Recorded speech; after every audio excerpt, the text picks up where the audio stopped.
Summer 1983. I'm at my friend Lisa's parents' house in Long Island having 3 days by the pool. I'm away from my cramped Manhattan apartment, my waitress job, 3 days of relaxation. So in the morning, before I head to Long Island, I call my parents. They live in Boston. And my mother answers the phone. And I hate talking to my mother. It's like there's no conversation. It's like I have a mother, but I don't have a mother. She's always depressed. So 2 weeks ago, I went to visit my parents in Boston and my mother's sitting in the backyard reading and I'm going to go out and talk to her, but there's nothing. So I go up to her and I just straighten her wig. It doesn't even need straightening, but I just had to do something. She's wearing a wig because she just had chemo. It's not cancer. Doctors think it'll help her multiple sclerosis. I don't know, whatever. So I'm on the phone. So I tell my mother to get me my father and I give him the information. So I'm relaxing by the pool. It's evening and the phone rings. It's my dad. Ma's gone. I'm on a plane to Boston. I got my jeans and t-shirt over my wet bathing suit. The last thing I said to my mother was to put my dad on the phone. And the last time I saw my mother, I straightened her wig. I have a mother and I don't have a mother. And now I really don't have a mother. And I wish I did.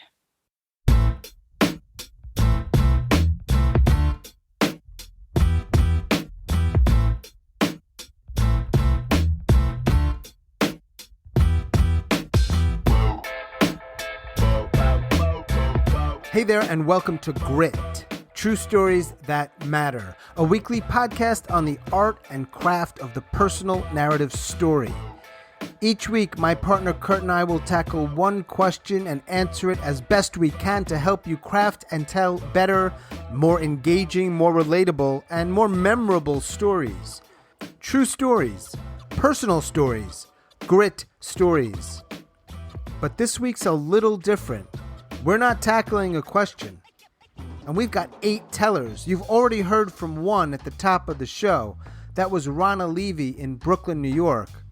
That story helped her win our most recent 99-second story slam. That's right, 99 seconds. And we've got 7 more 99-second stories for you today, including stories from Kwong Yang in China, Sharon Eisner in North Carolina, Jamie Brickhouse in New York, our very own Kurt Mullen in Massachusetts, Jay Rohr in Illinois, Jeremy Kredlo, who also won a 99-second slam. He's in Washington. And Andrew Shelffo in Massachusetts. Kurt and I want to thank everybody who has been listening. We have been heard in 13 countries: the US, Canada, India, the UK, Russia, Turkey, Germany, Australia, Romania, Poland, the Netherlands, Malaysia, and Colombia. We couldn't be more pleased. So thank you for all of your support. And before we dive in today, Kurt and I are both offering classes. If this is your thing, if you want to learn more, check it out. The information is in the show notes. It's going to be a lot of fun. Both of them start in January. Thanks again for listening. Let's dive in. I'm 9 years old and I just get home from school. My mum's sitting in the living room and she tells me to go over. And I think to myself 2 things. 1, what the hell did I just do? And 2, how do I make an excuse if I don't know what I've done? And I stand in front of my mum and she looks me in the eyes and she says, "Son, I don't want you to cry, but Grandma's passed away." And I think to myself, Grandma, that's a lady my mum visits with me every 3 years on a holiday. Grandma's the lady that, when she smiles, has missing teeth. And Grandma's the lady who beats me when I'm naughty. And so I look at my mum and I just go, "Oh, okay. Does that mean we're going on a holiday?" And my mum bursts into tears. And I have no idea why. And then I start to cry as well. And I cry not because I miss my grandma, but I cry because the person I love the most in the world is sad, and the person that she loves the most is gone.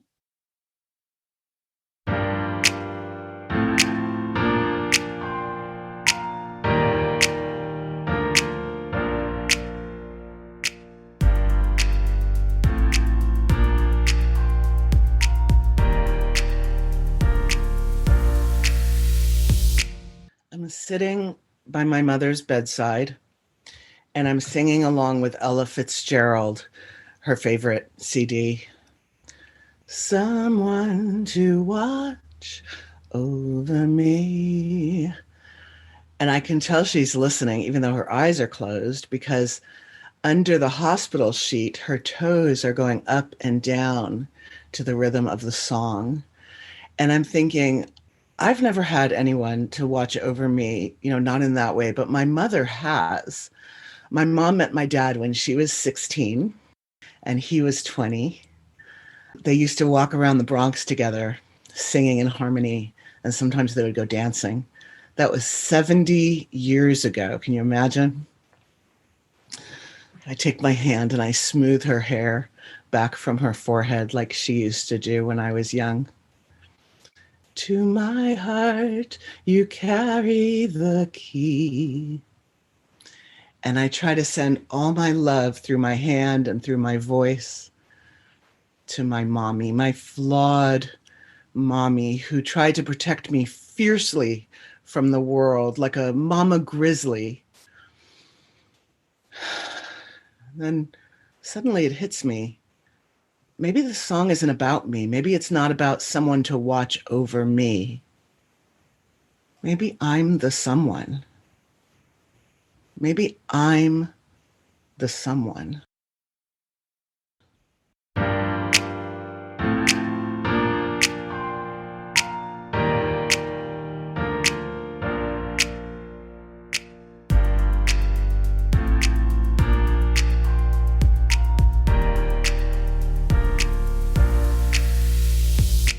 I completely lose it when Gus dies.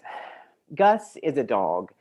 He's not even my dog. He's my brother Jeffrey's dog. And I'm down in Dallas this past October visiting Jeffrey. It's the first time I've seen him in 5 years. We've been estranged once again because I'm just tired of cleaning up his messes and lending him money that I'll never get returned, which I think is all due to his undiagnosed mental illness and untreated addiction. And here I am at the vet paying to put his dog down because he can't afford to. And he's not even here with me because he's too weak to leave his apartment because of the cancer that's killing him, which is the reason why I'm down there. And after I collect myself, the vet says, would you like to keep Gus's ashes for another $200? I'm thinking, no, I don't want a dog's ashes. What am I going to do with a dog's ashes? But Gus was like a child to Jeffrey. And he was the only living thing on this earth for the last 14 years that Jeffrey could have a completely loving and uncomplicated relationship with. So I say yes. And 6 weeks later, I receive Gus's cremains. And I think two things. One, what am I going to do with the dog's ashes? And two, they look kind of like cat litter. And then 2 weeks later, I receive Jeffrey's ashes. And I remember what he said to me when I came back from the vet, and I told him how it went. And he thanked me and he said, I want you to mix Gus's ashes with mine. And I look at those doggy ashes and I know what I'm going to do with them.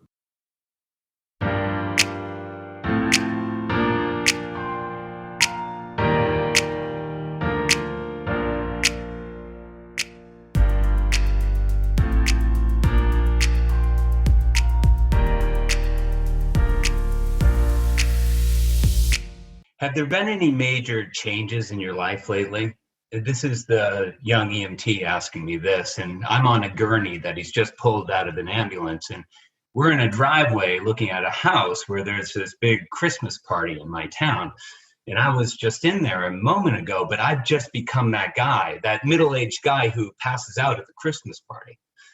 And now I'm in this gurney and I'm, full of shame and I'm trying to sort this out. I'm playing medical detective for the EMT. I'm saying, I went for a long run and I didn't drink a lot of water. And when I got to the party, didn't want to be at the party. And I smoked some weed with a friend that was a little bit strong. And we kicked this around for a second. And the EMT and I decide that these two things are just not going to help me keep my feet.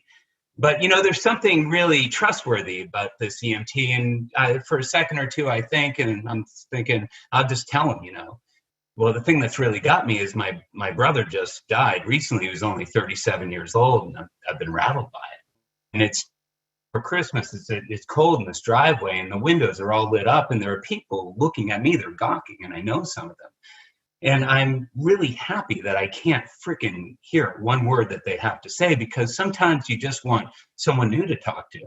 And that's what I have in this EMT. And there's just something, well, this is my first Christmas without my brother. And this is what you do when you lose somebody you love. You keep them alive in stories you tell. And it matters to me. I never get to tell him, but it matters to me when he leans in. He says this one word, but he says it in just the right way. Oh?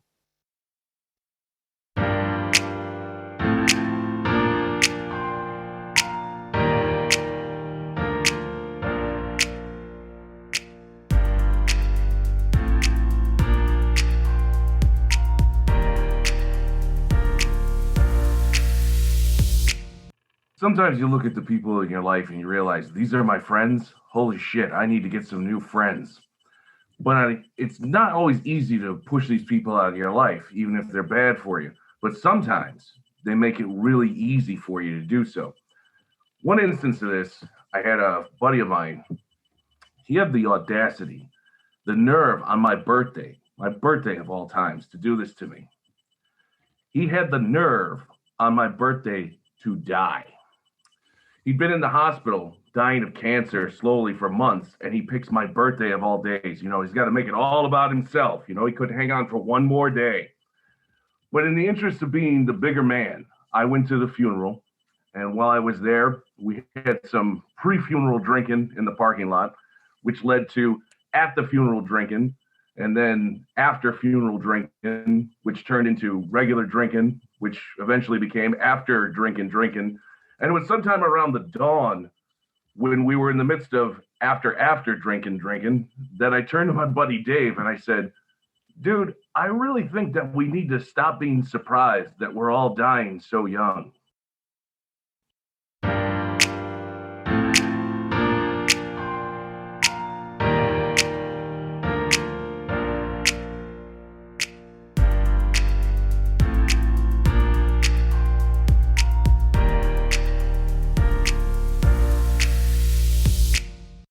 My aunt used to call my dad a Pollyanna. She said that there wasn't a cloud in the sky that he didn't find a silver lining in. He could find the bright side of anything, even cancer. I would go down and see him every month after he was diagnosed and ask him how he was holding up. And he always responded the same, with a big grin on his face. Well, I'm still buying green bananas. I was happy to see that he was keeping his sense of humor. I just wished it would have been better to begin with. 2 years later, and it was clear that the chemo hadn't worked. The surgeries had been a failure, and the stomach cancer had metastasized to the rest of his organs. The prognosis was death. It was just a matter of if, or when, not if. I'd spent some time with him. We talked about his life, his regrets, what he wanted me to do for his wife to support her after he passed. And I told him all the things that he'd done to help me understand what a good man was, just by showing what a good man looked like.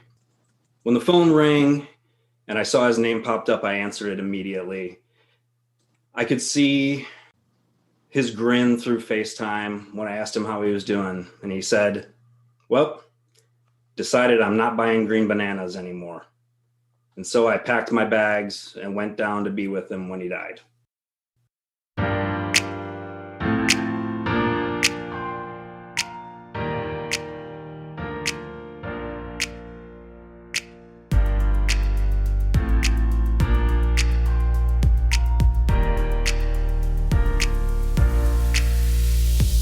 I don't know, because I was just a kid, if Ronnie was a bully or just a jerk. I did know that whenever he was around the neighborhood, things were not as much fun as when he wasn't around. When he was there, he would make fun of us and he would threaten to beat us up, and it was just a total drag. Once when I was 12 years old, I was walking to the candy store with my best friend, John. And I was really excited because it was the first time I'd been able to walk in 8 weeks, because I just had double knee surgery and the doctor had just given me clearance to go walk without crutches or braces. And as we're walking to the candy store, we run into Ronnie, and he walks with us for a while, and then he starts talking, and then out of nowhere, he hip checks me hard, and I fall into the gutter in agony. Thankfully, nothing was broken, but that was Ronnie. He walked away laughing. Typical Ronnie. Ronnie died in 9/11. But here's the thing. He wasn't the only kid from my neighborhood to die in 9/11. One of my really close friends, Chris, died in 9/11 as well. And Chris was the antithesis of Ronnie. He was generous to a fault. He loved everyone. He always rooted for the underdog. And he was the one that got Ronnie that job in the World Trade Center because he'd heard that Ronnie was down on his luck. So he got him a job. When I found out that both of them died, I worried that some people would think that because they died the same way that they were the same person. I don't know how karma works, but I know that no one deserves to die that way. But I know that some people deserve to die that way less than others. I know what Chris would say. He would say, don't worry about it. And he's probably right. But I guess what I've learned is remembering and forgetting are sometimes just as difficult.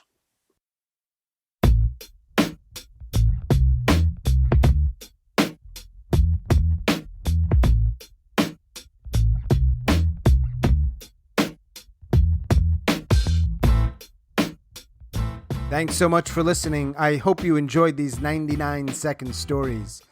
You can follow us on Facebook, Grit True Stories That Matter. We have a YouTube channel by the same name. And if you have a question or a comment or an idea you'd like to share, you can email us, hello@storygrit.com. A favor, if you listen on Apple, please rate and review this podcast. It really helps other people more easily find the podcast. I really appreciate it.